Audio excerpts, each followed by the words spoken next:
Gold H4 time frame पिछले हफ्ते price ने इस रेजिस्टेंस जोन को ब्रेकआउट करने के बाद रिटेस्ट किया और पावेल की स्पीच से पहले रेजिस्टेंस होकर के ऊपर गया।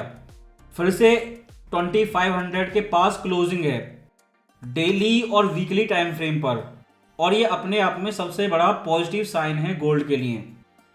जब तक price intraday H4 time frame पर इस सपोर्ट जोन से ऊपर है तब तक गोल्ड बुलिश है। ऊपर कितना जाएगा, क्योंकि ऑल टाइम हाई है, इलेटिव थ्योरी का यूज करेंगे, हायर टाइम फ्रेम पर जाएंगे, लेकिन इससे ऊपर लिमिट नहीं है इंट्राडे में कितना जाए। और चार्ट पैटर्न जैसे कि हेड एंड शोल्डर जो इस ऑल टाइम हाई के पास बने थे 2500 के ऊपर, 3 head and shoulder chart pattern बने थे जिसकी वजह से ट्रेड करना आसान था। लेकिन ऑफिशियल न्यूज के बाद भी प्राइस इस हाई को ब्रेकआउट नहीं कर पाया 2531, क्योंकि जो फेड ने बोला है, जो किया है, वो अब से नहीं सालों से प्राइस इन है। फेड ने फिर से क्लियर बोला है रेट कट शुरू होने वाली है, लेकिन कंफ्यूजन अभी भी छोड़ा है, पहला साइज 25 बेसिस पॉइंट का होगा या 50 का। और रेट कट के साइज को लेके गोल्ड एक्शन दिखाएगा। इसमें इस हफ्ते जो न्यूज आएंगी जीडीपी, पीसीई, जो क्वार्टरली बेस पे और ईयरली बेस पे आएगी, जो इस साइज को डिसाइड करेंगे, जिसकी वजह से गोल्ड में फिर से एक्शन होगा। लेकिन जैक्सन होल स्पीच में जो फेड ने बोला है अंग्रेजी में, सिंपल वे में देखें, एनएपी नंबर को स्ट्रॉन्ग रखने के लिए वो कुछ भी कर सकते हैं। यानी कि एनएपी नंबर जितना ज़्यादा नीचे जाएगा वो उतना ही ज़्यादा सपोर्ट देंगे। जैसा रिसेंटली आपने देखा जब मार्केट क्रैश हो रहा था 4.3% एनएपी के समय, ब्लैक मंडे, तब से गोल्ड ऊपर है, क्योंकि उन्होंने क्या किया, डॉलर नीचे गया, यील्ड्स नीचे गए और इन्हें नीचे जाने दिया, अभी तक उन्हें रोकने की कोशिश नहीं की। ये है आपका फेड पुट। जब जब ये स्टॉक मार्केट क्रैश को रोकेंगे, डॉलर वीक करके यील्ड को नीचे ले जाके, उसे फेड पुट बोलते हैं। और इस समय इन्होंने क्लियर बोल दिया वो कुछ भी कर सकते हैं, लेकिन एनएपी नंबर को नीचे नहीं जाने देंगे। और ये लाइन को इस साल फेड कई बार बोल चुके हैं। इसलिए इस हफ्ते के इकोनॉमिक इंडिकेटर जीडीपी, चाहे वो कम आए या जीरो आए, अब उससे क्या फर्क पड़ता है, फेड तो पहले ही बोल चुके हैं एनएपी नंबर यानी कि इकोनॉमी की ग्रोथ, उसे सपोर्ट करने के लिए तैयार हैं।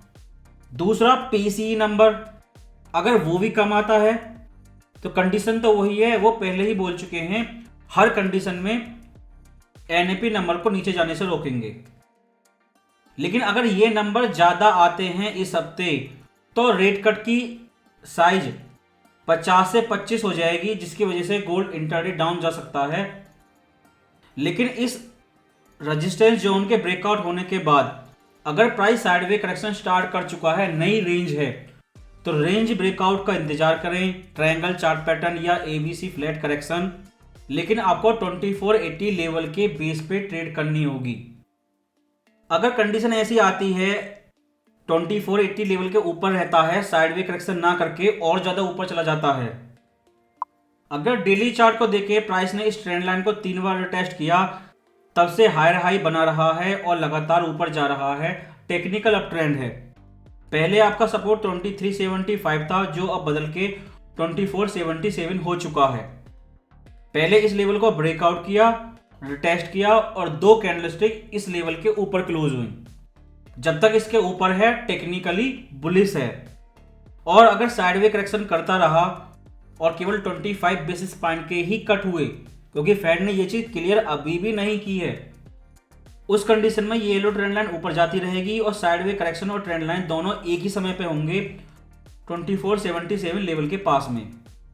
लेकिन इस सपोर्ट लेवल से ऊपर पहला रेजिस्टेंस आपका 2511 है और multiple candlestick daily time frame पर इस लेवल पर रिजेक्शन शो कर चुकी हैं। अगर एक्सटेंशन टूल को यूज करें इनविजिबल रेजिस्टेंस को ढूंढने के लिए, तो 61% ट्रेसमेंट आपका अगला रेजिस्टेंस है जो करंट में रिजेक्शन शो कर रहा है। इससे पहले WSI वेव का 38% प्रोजेक्शन था 2433 पे। इस लेवल को 3 बार रिटेस्ट किया और तीनों बार ही एक अच्छा रिजेक्शन देखने को मिला टोटल 4 रिजेक्शन शो करने के बाद ब्रेकआउट किया। लेकिन जैसा फेड ने बोला है कि वो एनएपी नंबर को स्ट्रॉन्ग करने के लिए कुछ भी करेंगे, और पिछले हफ्ते अनऑफिशियल एनएपी नंबर भी आया था जो आपने देखा, उसे रिवाइज करके 800K से ज़्यादा जॉब खत्म कर दी गई हैं। लेकिन 2500 लेवल के पास में लॉन्ग टर्म प्लेयर, चाहे वो जीएलडी पेपर गोल्ड बाय कर रहे हों या फिजिकल गोल्ड बाय कर रहे हों, बार जिसकी कीमत $1 मिलियन पार कर चुकी है, या पुराने बायर जो 1600 2 साल पहले या 1 साल पहले 1810 लेवल से बाय कर रहे हैं, वो इस लेवल पे ये जरूर सोचेंगे आगे क्या होगा। अगर मान लीजिए फेड ने मल्टीपल रेट कट कर दिए और एनएपी नंबर को वीक होने से रोकने के लिए कुछ भी किया, लेकिन लास्ट में क्वेश्चन यही बचता है कि इन्फ्लेशन फिर से आएगी कि नहीं। जब तक सीपीआई में अगला अपटिक नहीं आ जाता तब तक फेड कुछ भी कर सकते हैं, कुछ भी कह सकते हैं।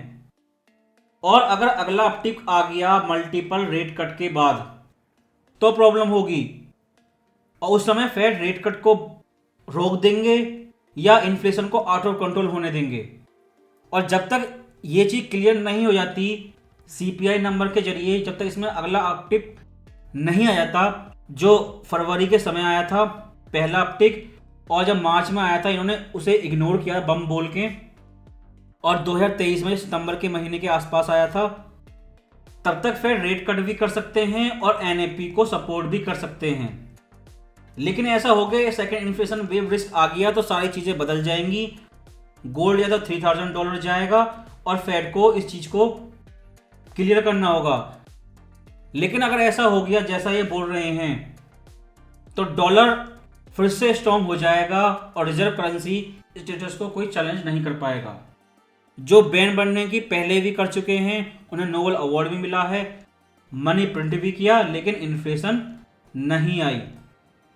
गोल्ड 2500 के पास में कितने समय तक रुकेगा, बड़ा प्लेयर बाय करेगा या नहीं, ये इसी चीज पर डिपेंड करता है। 2477 आपका पहला सपोर्ट, 2511 आपका पहला रेजिस्टेंस, और उसके बाद 2560 आपका अगला रेजिस्टेंस। और जब तक प्राइस इस लेवल के ऊपर है गोल्ड बुलिश है। अगर वीकली चार्ट को देखें, कैंडलस्टिक देखें, तो हल्की सी ब्लू क्लोजिंग है लेकिन बड़ा मूवमेंट नहीं था, क्योंकि ये चीज 2 साल से प्राइसिंग हो रही है। फेड ने वही किया जो मार्केट पहले से ही एक्सपेक्ट करता आ रहा है। इसलिए वीकली टाइम फ्रेम पर 2560, डेली टाइम फ्रेम पर 2511 और 2477 ये आपके 3 लेवल हैं। आपको इन्हीं के बेस पे ट्रेड करनी है। पिछले हफ्ते की कमेंट थी अगस्त महीने की कैंडलस्टिक रेड बनेगी पक्का। ये इस महीने की लास्ट कैंडलस्टिक है, देखते हैं क्या होगा इस हफ्ते।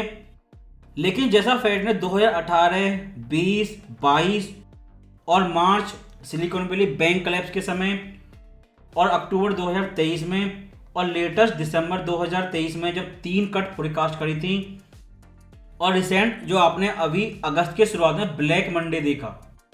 जैसे ही मार्केट नीचे आया फेड ने सपोर्ट किया लेकिन मार्केट क्रैश नहीं होने दिया। लेकिन अब ये चीज फेड ने क्लियर बोल दी है वो एनएपी को बचाने के लिए कुछ भी करेंगे। जब तक फेड ऐसा बोल रहे हैं, कर रहे हैं और 2500 के ऊपर क्लोजिंग है, रिसेशन की पॉसिबिलिटी खत्म कर दी, हार्ड लैंडिंग की पॉसिबिलिटी खत्म कर दी और सॉफ्ट लैंडिंग की पॉसिबिलिटी हाईएस्ट है इस समय। और एक समय ऐसा आएगा सॉफ्ट लैंडिंग इकोनॉमिक बूम में बदल जाएगा। उस कंडीशन में हर चीज़ की डिमांड बढ़ेगी, गोल्ड की डिमांड भी बढ़ेगी, दिवाली आने वाली है और रेट कट जैसी बुलिश न्यूज़ है। अगर फेड ने जैसा बोला है सेम टू सेम वैसा ही किया तो फोमो बाइंग कर सकते हैं। लेकिन जैसी कमेंट है 2325 जल्दी आने वाला है या 2070 लेवल रिटेस्ट करेगा कि नहीं। अगर फेड ने जैसा बोला है स्पीच में, अगर ऐसा नहीं किया तो ही ऐसा होगा, अदरवाइज नहीं। अगर स्कैल्पर के लिए इंट्राडे H1 चार्ट देखें तो प्राइस ने लास्ट वेव का 61% करेक्शन किया पॉवेल स्पीच से पहले और उसके बाद फिर से ऊपर गया। और क्यों गया 2480 आपका सपोर्ट जोन है। पहला इंटरडे रेजिस्टेंस 2520 है, लेकिन ये लेवल ब्रेकआउट हो गया तो कहां जाएगा और क्या हो सकता है ये आपको डेली और वीकली टाइम फ्रेम पे देखना होगा। इसलिए गोल्ड जब तक 2480 के ऊपर है तभी तक बुलिश है।